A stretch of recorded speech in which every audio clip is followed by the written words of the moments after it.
तो हम Gauss's law के चैप्टर में हैं और सिलिंड्रिकली सिमेट्रिक चार्ज डिस्ट्रीब्यूशंस का काम करना है और उसके लिए हमने ये सिलिंड्रिकल कोऑर्डिनेट सिस्टम इंट्रोड्यूस किया था, जिसमें कि हम अपने XYZ एक्सेस रखते हैं और कोई पॉइंट अगर होता है तो उसके कोऑर्डिनेट्स देखने के लिए Z एक्सिस से उसका परपेंडिकुलर डिस्टेंस वो हमारा एक कोऑर्डिनेट होता है।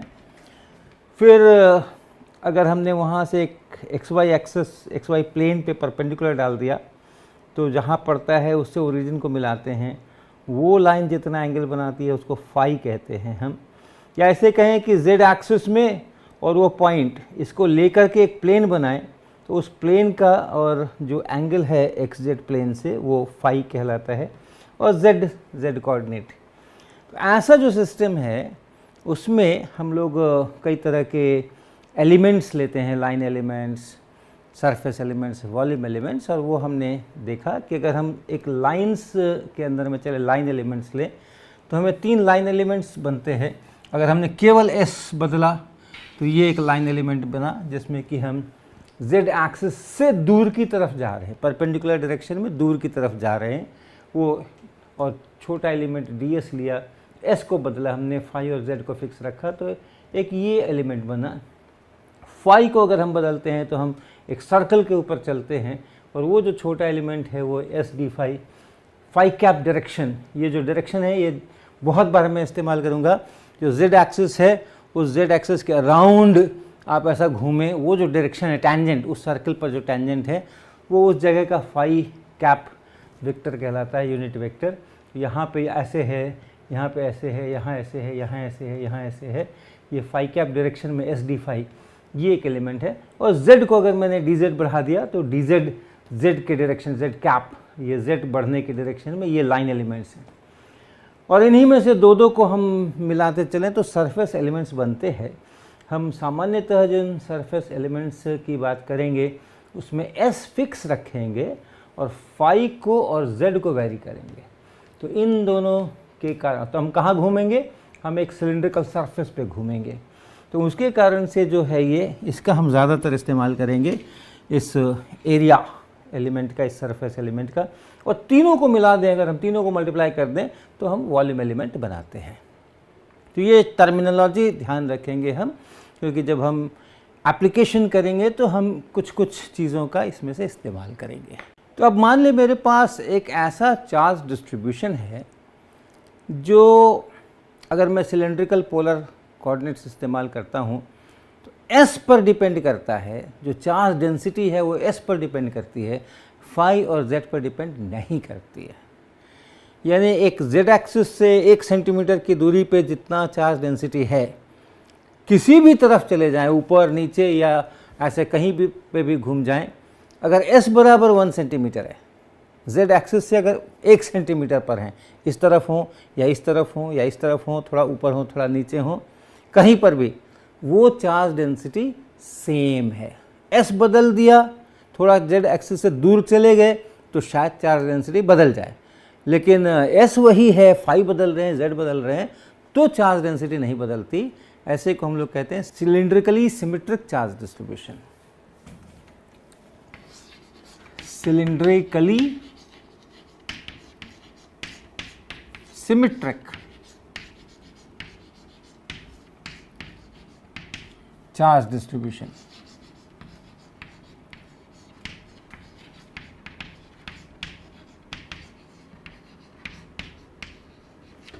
यानी चार्ज डेंसिटी अगर आप लिखें रो, एक छोटा सा वॉल्यूम हो और उसमें कितना चार्ज है फिर भाग लगा दें और ये चार्ज डेंसिटी निकालें, तो ये जो रो है जो किसी पॉइंट पर लिखते हैं उसको, तो सिर्फ इसको डिपेंड करना चाहिए S पे, फाई पे डिपेंड नहीं करना चाहिए, Z पे डिपेंड नहीं करना चाहिए, तब उसको हम लोग सिलिंड्रिकली सिमेट्रिक चार्ज डिस्ट्रीब्यूशन कहते हैं। याद होगा आपको, हमने स्फेरिकली सिमेट्रिक चार्ज डिस्ट्रीब्यूशन की भी चर्चा की थी और उसमें हमने स्फेरिकल पोलर कोऑर्डिनेट्स इस्तेमाल किए थे, r थीटा फाई इस्तेमाल किया था, और सिर्फ r पे डिपेंड करे, यानी सेंटर से, केंद्र से कितने डिस्टेंस पर हैं उस डिस्टेंस पे केवल हम देखें और एक डिस्टेंस तय कर लिया तो वहाँ जो चार्ज डेंसिटी है उतने डिस्टेंस पर, चाहे इधर चाहे उधर चाहे उधर चाहे उधर, तो वो एक स्फेरिकल सरफेस बनेगा। तो उस स्फेरिकल सरफेस पर चार्ज डेंसिटी नहीं बदलनी चाहिए। फिर आप आगे बढ़ जाइए, केंद्र से दूर चले जाइए, नज़दीक चले जाइए, तो चार्ज डेंसिटी बदल सकती है। ऐसे को हम लोग स्फेरिकली सिमेट्रिक चार्ज डिस्ट्रीब्यूशन कहते हैं। और यहाँ पे सिलिंड्रिकली सिमेट्रिक है जिसमें कि एस पे डिपेंड करता है, यानी जो एक सिलिंड्रिकल सरफेस है जेड एक्सिस से एस दूरी पे या एस त्रिज्या की, एस रेडियस की जो सिलिंड्रिकल सरफेस है उस पे सब जगह चार्ज डेंसिटी बराबर है। तो हम लोग इस तरह के डिस्ट्रीब्यूशन अगर चार्ज का है तो इलेक्ट्रिक फील्ड क्या होगा उसकी चर्चा आज करने वाले हैं। उदाहरण के लिए एक अगर हम लंबा तार रखते हैं, लंबा यानी इतना लंबा तार है, इतना लंबा तार है कि हम जिन बिंदुओं के ऊपर इलेक्ट्रिक फील्ड की चर्चा करेंगे उसकी तुलना में, वो जितनी दूर है उसकी तुलना में काफ़ी दूर तक ये वायर है, और इस पर एक चार्ज यूनिफॉर्मली लाइन चार्ज इस प्रकार से बटा हुआ है, और इस लाइन चार्ज को हम लीनियर चार्ज डेंसिटी से डिनोट कर सकते हैं। लैम्डा लिखेंगे उसको हम चार्ज पर यूनिट लेंथ, यानी हमने एक छोटा सा dl लिया, इतने में कितना चार्ज है उसको देखा, तो ये लैम्डा जो है वो dq/dl ऐसा। अब ये जो चार्ज डिस्ट्रीब्यूशन है ये सिलिंड्रिकली सिमेट्रिक है। अगर हम यहाँ तो फाई तो का सवाल नहीं है क्योंकि एक ही लाइन पर इसी को हम जेड एक्सिस बोलने वाले हैं। तो आप इससे एस डिस्टेंस पर आगे बढ़ें ऐसे तो कुछ नहीं बदल रहा है, ठीक है, लेकिन जेड पर बदलें तो भी नहीं बदल रहा है। फाई में आप यहीं पे घूम जाएंगे, यहीं पे रह जाएंगे तो भी नहीं बदल रहा है। तो फाई जेड से इंडिपेंडेंट है। इसको हम एक सिलिंड्रिकली सिमेट्रिक चार्ज डिस्ट्रीब्यूशन कह सकते हैं। इसी तरीके से अगर एक वॉल्यूम है, सिलिंड्रिकल वॉल्यूम है, और उस पूरे वॉल्यूम के अंदर में, पूरे इसके अंदर में चार्ज है, और चूँकि अब हम वॉल्यूम की बात कर रहे हैं तो हम वॉल्यूम चार्ज डेंसिटी की बात करेंगे। Rho constant, rho is constant if S is less than A. मान लीजिए ये रेडियस ए है, ये जेड एक्सिस है, and rho is zero if S is greater than A. ऐसा अगर कोई चार्ज डिस्ट्रीब्यूशन है, एक सिलिंड्रिकल वॉल्यूम है जिसमें कि हमने चार्ज भर के रखा हुआ है, लंबा है, ये लंबा इस सेंस में कि हम जितनी दूर यहाँ पे मान लो इलेक्ट्रिक फील्ड हमें जो देखना है तो इस दूरी के मुकाबले ये काफ़ी ज़्यादा है, तो उसको हम लंबा कहेंगे, लॉन्ग सिलिंड्रिकल वॉल्यूम कहेंगे। तो इसमें भी आप देखें एस पे डिपेंडेंट है, इसमें एक एस पे डिपेंडेंस दिख रहा है। अगर एस बराबर जो वैल्यू है वो ए से छोटी है, एस इज़ लेस देन ए है, तो वैसी हालत में एक चार्ज डेंसिटी है, एस इज़ ग्रेटर देन ए है तो दूसरी चार्ज डेंसिटी है, लेकिन जेड पे डिपेंड नहीं कर रहा। ऑफ कोर्स जब ये ख़त्म होगा उसके बाद जेड पे डिपेंड करेगा, लेकिन वो इतना लंबा है कि उधर हमें जाने की ज़रूरत नहीं है, इतना ही देखना है अपने को, इतने का ही कंट्रीब्यूशन मिलने वाला है। तो जेड पे डिपेंड नहीं कर रहा, फाई पे डिपेंड नहीं कर रहा, जितना यहाँ है उतना ही यहाँ है, उतना ही यहाँ है, उतना ही यहाँ है। एक्चुअली इसमें तो सभी जगह एक ही बराबर है, लेकिन इंडिपेंडेंट है फाई से, इंडिपेंडेंट है जेड से। ये सिलिंड्रिकली सिमेट्रिक चार्ज डिस्ट्रीब्यूशन है।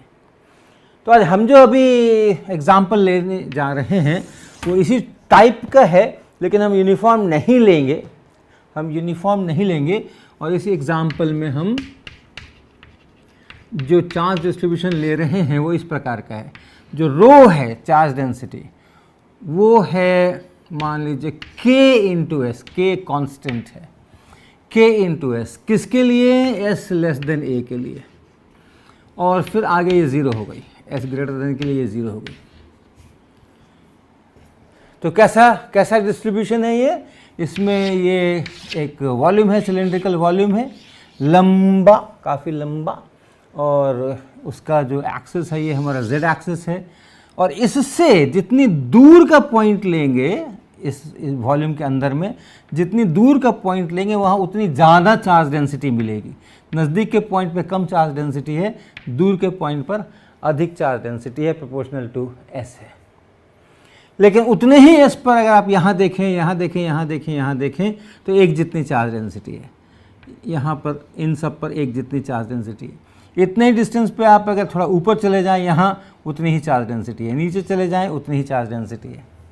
तो z से इंडिपेंडेंट है, फाई से इंडिपेंडेंट है। ऐसे जो सिस्टम्स हैं वो सिलिंड्रिकली सिमेट्रिक चार्ज डिस्ट्रीब्यूशन कहलाते हैं। तो इस तरीके का यहाँ पे चार्ज डिस्ट्रीब्यूशन है। अगर आप इसको प्लस प्लस प्लस से दिखाना चाहें तो आपको यहाँ पे बड़े एक चार्ज यहाँ तो दूसरा यहाँ, लेकिन उसके बाद फिर काफ़ी नज़दीक, उसके बाद और भी नज़दीक, उसके बाद और भी नज़दीक, ऐसा करके चित्र बनाना पड़ेगा। तो इसके कारण से हम इलेक्ट्रिक फील्ड लिखेंगे तो गॉस लॉ का इस्तेमाल करेंगे। इंटीग्रल फॉर्म क्या है गॉस लॉ में? इंटीग्रल फॉर्म में integration E dot dA on a close surface is equal to Q inside divided by epsilon naught. Close surface में एक वॉल्यूम बनेगा, उस वॉल्यूम के अंदर में जितना चार्ज है वो यहाँ लिखना है। ये अपना गॉस लॉ का इंटीग्रल फॉर्म है, इसका हम यहाँ उपयोग करेंगे। तो मान लीजिए पहले हम इलेक्ट्रिक फील्ड लिखना चाहते हैं for a point which is inside the cylinder, इसके अंदर s लेस देन a का करना चाहते हैं। एक अच्छा सा सुंदर सा एक्सिस तो बन जाओ।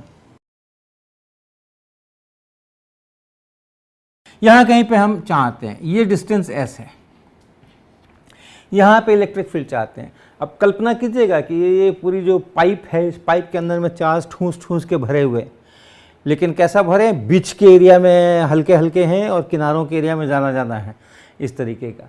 और यहाँ पे हमें इलेक्ट्रिक फील्ड चाहिए इस चार्जेस के कारण। तो यूनिक डायरेक्शन कौन सा? जिसका कोई कॉम्पिटिटर न हो। अगर आप कहें कि इलेक्ट्रिक फील्ड का इस तरफ एक कंपोनेंट है, इस पॉइंट पे इलेक्ट्रिक फील्ड का इस तरफ एक कंपोनेंट है, और याद रखिएगा ये लॉन्ग वॉल्यूम है, इसके किनारे नहीं दिख रहे हैं, तो सवाल उठेगा कि इस तरफ क्यों नहीं है, इसमें और इसमें क्या फ़र्क है? इसके ऊपर जैसे चार्जेस बटे हुए हैं, इसके नीचे भी वैसे ही चार्जेस बटे हुए हैं।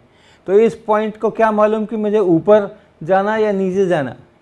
यहाँ पे कोई z कंपोनेंट इलेक्ट्रिक फील्ड का नहीं हो सकता है, क्योंकि ये कॉम्पीटिंग, एक दूसरे से प्रतिस्पर्धा करने वाली दिशाएं हैं। ये इधर तो कोई कारण बताओ कि इधर क्यों नहीं, तो इसलिए इधर नहीं।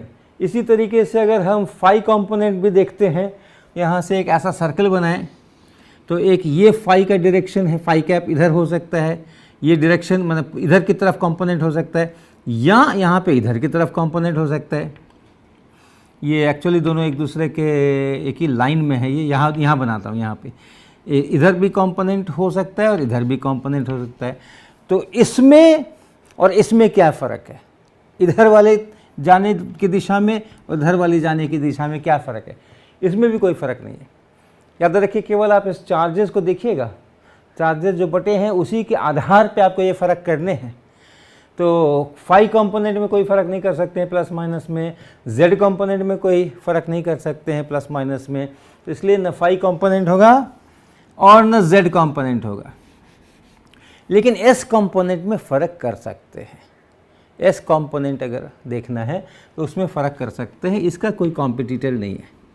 ये इस डायरेक्शन में है तो है, इस डायरेक्शन में है, क्योंकि ये एक एक्सिस डिफाइंड है, इसके परपेंडिकुलर डायरेक्शन है ये, और ये एक ही डायरेक्शन है ये। तो इसलिए इसका जो कंपोनेंट होना है वो इधर ही की तरफ होना है। इधर क्यों नहीं होना है? इधर क्यों नहीं होना है? तो फिर से हम अपनी लॉजिक लगा सकते हैं कि फ़र्क है, यहाँ पे कम चार्जेस हैं, यहाँ पे ज़्यादा चार्जेस हैं। इधर में डेंसिटी कम होती जा रही है, इधर में डेंसिटी अधिक होती जा रही है। तो इस दिशा में और इस दिशा में फ़र्क है, लेकिन इस दिशा में और इस दिशा में कोई फ़र्क नहीं है। इधर जो चार्ज डेंसिटी है ऐसे देखो तो ऐसे इधर भी है, इसके बाएं में देखो, दाहिने में देखो, कम है ज़्यादा है, इसके भी बाएं में दाहिने में देखो, कम है ज़्यादा है। तो इस तरह से हम लोग सिमेट्री आर्ग्यूमेंट से इलेक्ट्रिक फील्ड की दिशा पहले तय करते हैं, तभी इसका इस्तेमाल कर सकते हैं। तो ये दिशा जो होनी है वो इस डायरेक्शन में दिशा होनी है इलेक्ट्रिक फील्ड, किसी भी पॉइंट पर, कहीं पर भी लीजिए आप, यहाँ लीजिए, वहाँ लीजिए, वहाँ लीजिए, इससे दूर जाता हुआ। तो क्या करेंगे हम? कैसा ये सरफेस बनाएंगे? Gaussian surface, close surface. जहाँ मुझे इलेक्ट्रिक फील्ड निकालना है उसको लेते हुए हम एक सिलेंडर बनाएंगे, ऐसा सिलेंडर बनाएंगे, सिलिंड्रिकल सरफेस बनाएंगे। जिसका एक्सेस वही होगा जो इस पूरे चार्ज डिस्ट्रीब्यूशन का एक्सेस है। और तब इसका जो ये सरफेस है, इस सिलिंड्रिकल सरफेस जो है पूरे में, उसको देखेंगे। ये जो टॉप है इसको भी बंद कर दीजिए, ये जो बॉटम है इसको भी बंद कर दीजिए। अब ये डब्बा हो गया, बंद डब्बा हो गया। ये जो सरफेस है, curve surface plus top surface plus bottom surface, ये है मेरा क्लोज्ड सरफेस जिस पे हम इस गॉस लॉ का इस्तेमाल करने जा रहे हैं। तो इसको कैलकुलेट करना है, ई डॉट डी ए को कैलकुलेट करना है। तो 3 सरफेस है, एक कर्व्ड, एक ये फ्लैट और एक ये फ्लैट। तो सबसे पहले कर्व पे आते हैं। तो हमको एक छोटा डी ए चाहिए। अब इस कर्व सरफेस पर जब आप घूमेंगे तो क्या बदलेगा? फाई बदलेगा और जेड बदलेगा, क्योंकि वो सिलेंड्रिकल सरफेस से बाहर जाएंगे तो एस बढ़ जाएगा, अंदर आएंगे तो एस घट जाएगा, उसी पर रहेंगे तो एस सेम रहेगा, लेकिन फाई बदलेगा और जेड बदलेगा। तो यहाँ पे जो हम एलिमेंट बनाएंगे वो कैसा एलिमेंट बनेगा हमारा? ये जो एलिमेंट बनेगा वो एलिमेंट बनेगा जिसमें कि एक ऐसे घूमे हैं और एक ऐसे गए हैं। तो ये एलिमेंट जो बनेगा डी ए कर्व सरफेस पे, ऑन द कर्व सरफेस, याद रखिएगा। ये बनेगा एस फिक्स है, तो फाई बदलेगा तो इतने चलेंगे और जेड बदलेगा तो इतना चलेंगे।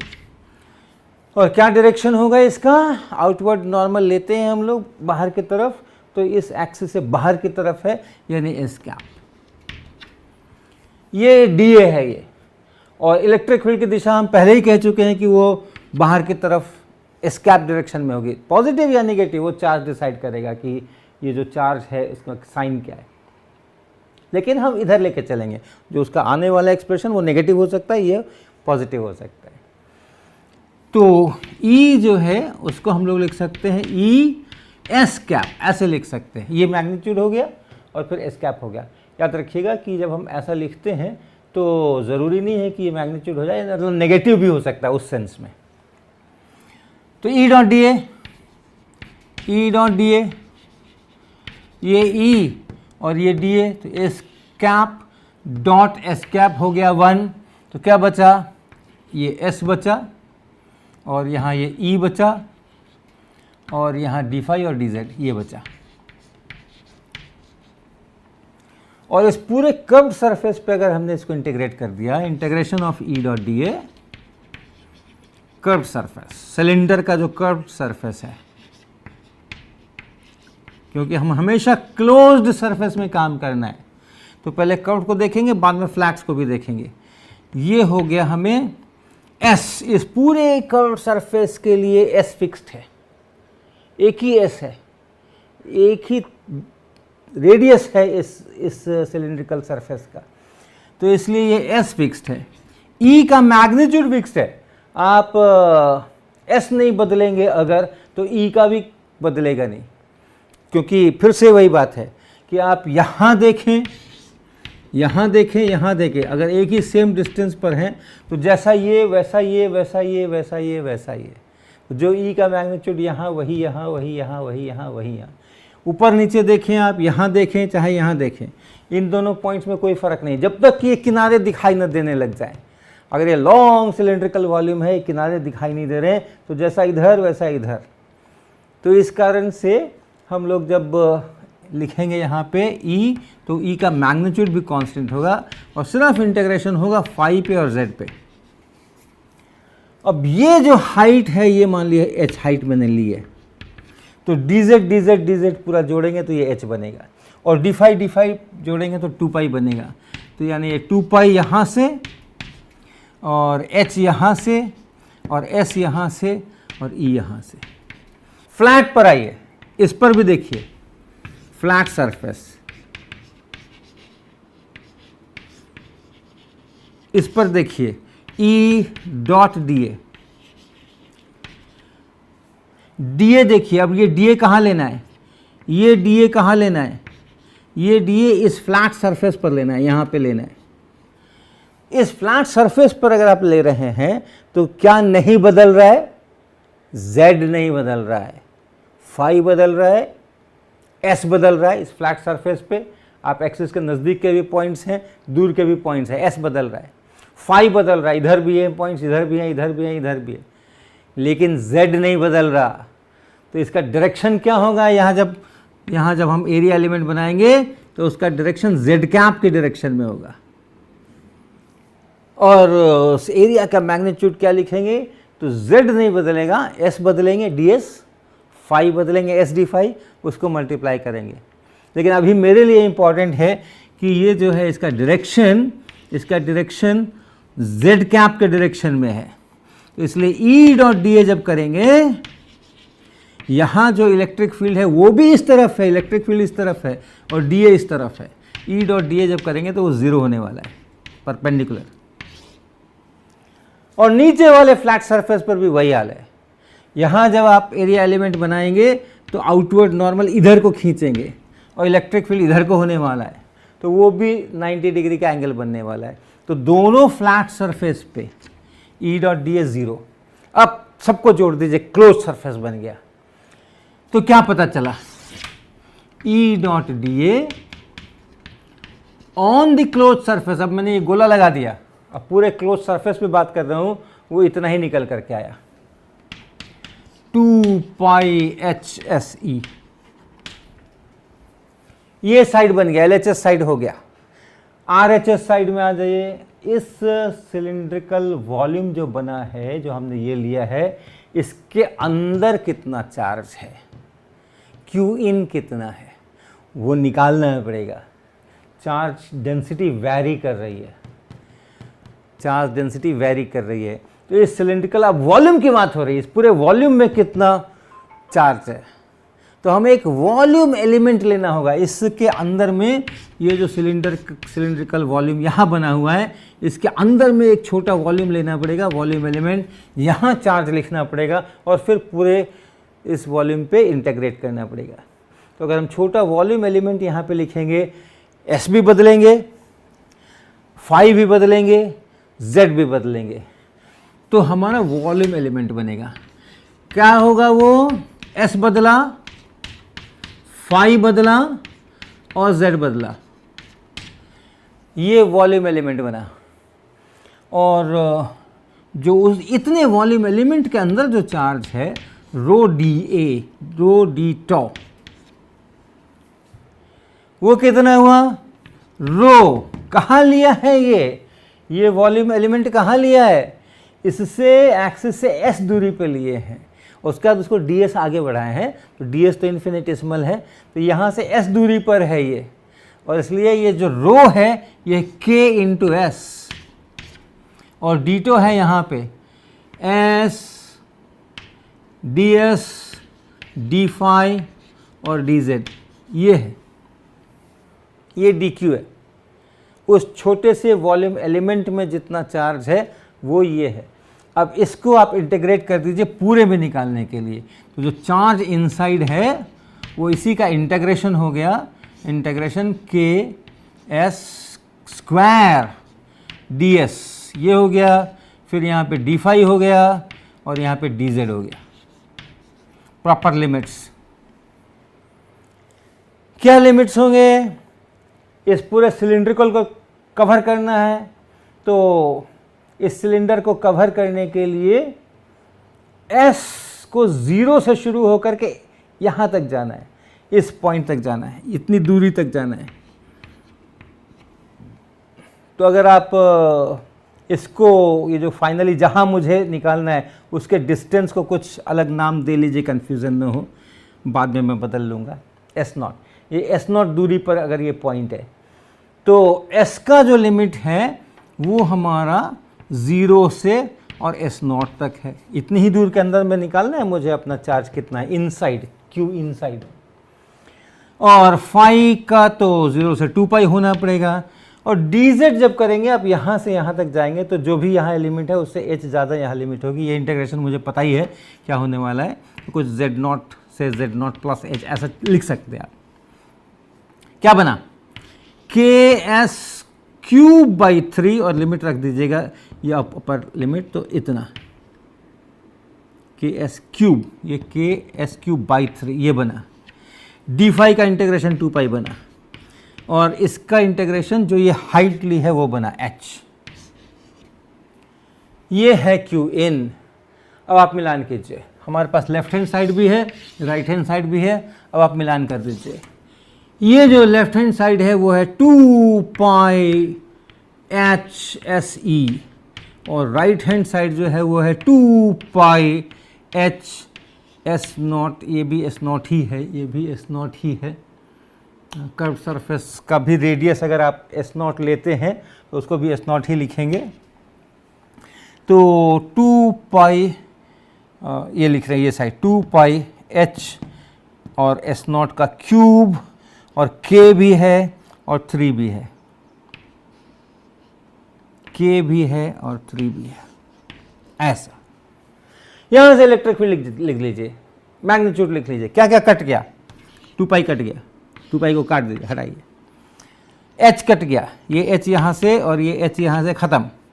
यहाँ एस नॉट है, यहाँ एस नॉट का क्यूब है, इस एस नॉट को ख़त्म कर दीजिए और यहाँ पे इसको स्क्वायर कर दीजिए। क्या बच गया यहाँ पे? ई बराबर एस नॉट यहाँ से ख़त्म कर दिया मैंने, यहाँ पे बच गया ये के एस नॉट का स्क्वायर और बटा 3। तो इस तरह से हमें यहाँ पर अंदर में, इसके अंदर में किसी पॉइंट पे एस नॉट दूरी पे किसी पॉइंट पे ये इलेक्ट्रिक फील्ड मिल गया। अब एक बार ये मिल गया, ये सारा जो कैलकुलेशंस है अब इसकी ज़रूरत है नहीं अपने को, तो फिर हम इसी सेंटेंस को दोबारा बोलने वाले हैं। कौन से सेंटेंस को? ये फॉर्मूला देखिएगा, जेड एक्सिस से एस नॉट दूरी पे इलेक्ट्रिक फील्ड का मैग्नीट्यूड के एस नॉट स्क्वायर बाई 3 होता है। तो हम ये भी बोल सकते हैं कि जेड एक्सिस से एस दूरी पर के पॉइंट का इलेक्ट्रिक फील्ड के एस स्क्वायर बाई 3 होता है। तो एस के फंक्शन के रूप में अगर हम इलेक्ट्रिक फील्ड लिखते हैं तो electric field will be K S square by 3 for S less than A. जो बाहर के पॉइंट पे इलेक्ट्रिक फील्ड चाहिए, और अगर आप इसका डायरेक्शन भी लिखना चाहते हैं तो ये ई कर दीजिए और यहाँ पे इसको कैप कर दीजिए। के का साइन पॉजिटिव है कि नेगेटिव है वो डिसाइड करेगा कि फील्ड बाहर की तरफ है या अंदर की तरफ है। अब इसके बाहर के पॉइंट के लिए अगर आपको निकालना है, जो आप खुद करेंगे, तो ऐसा ही बनाइएगा, इसी प्रकार का। उसी तरह से एच हाइट का एक सिलेंडर ऐसा बनाइएगा, एक सिलेंडर ऐसा बनाइएगा यही एक्सिस लेकर के, और इसी तरह से इसका भी कर्व्ड सरफेस देखिएगा और फ्लैट सरफेस देखिएगा और इधर का फ्लैट सरफेस देखिएगा। इलेक्ट्रिक फील्ड यहाँ ये इलेक्ट्रिक फील्ड ऐसा होगा डायरेक्शन, इसी तरह हर तरफ ये एक्सिस से दूर हटते हुए डायरेक्शन में होगा, और पूरे इस सरफेस पे इस इलेक्ट्रिक फील्ड का मैग्नीट्यूड फिक्स्ड होगा। तो उसी प्रकार से आप ई डॉट डी ए निकालिएगा कर्व सरफेस पे, और फ्लैट सरफेस पे फिर से 0 आएगा, और यही एक्सप्रेशन आएगा, यही एक्सप्रेशन आपको फिर से आ जाएगा, क्योंकि कोई भी चीज़ बदली नहीं है। अभी ई का मान तो बदलेगा, लेकिन वो तो ई यहाँ से खुद ही निकल करके आने वाला है, तो यही एक्सप्रेशन आने वाला है। और चार्ज जिस समय लिखेंगे क्यू इनसाइड, चार्ज जब लिखेंगे इसके अंदर का चार्ज, तो ये इतने के अंदर का चार्ज मिलेगा, क्योंकि यहाँ तो चार्ज है ही नहीं। तो एस नॉट तक का चार्ज का हमने ये निकाला हुआ है क्यू इन, देखिए। और ए, ये एस बराबर ए है ये, या इस एस नॉट को मैं यहाँ तक घुमा दूँ, ए तक ले जाऊँ, तो क्या हो जाएगा? इस एस नॉट की जगह पर ए हो जाएगा। तो हम जल्दी से लिख सकते हैं ई डॉट डी ए मेरा वही रहने वाला है 2 पाई एच एस ई, और क्यू इनसाइड जो है वो रहने वाला है, क्यू इनसाइड ये देखिए K A cube by 3 into 2 pi H, ये रहने वाला है। और इन दोनों को आप बराबर कीजिएगा। बटा एप्सिलॉन नॉट लगाया कि नहीं? नहीं लगाया, बटा एप्सिलॉन नॉट। ये हो गया इधर वाला पार्ट, और ये क्यू इन हो गया बाई एप्सिलॉन नॉट। तो ये जो इसको और इसको फिर से आप बराबर कीजिए एप्सिलॉन नॉट लेते हुए, और वहाँ से आप ई लिख सकते हैं कि ई कितना होगा, और ये आना चाहिए के और ए क्यूब बाई 3s, ये आना चाहिए बाहर के पॉइंट के लिए। बस जैसे इसका अलजेब्रा कर लीजिए, ये बराबर ये बाई एप्सिलॉन नॉट, यहाँ से आप ई लिख सकते हैं। तो ये हो गया और ये हो गया for S greater than A.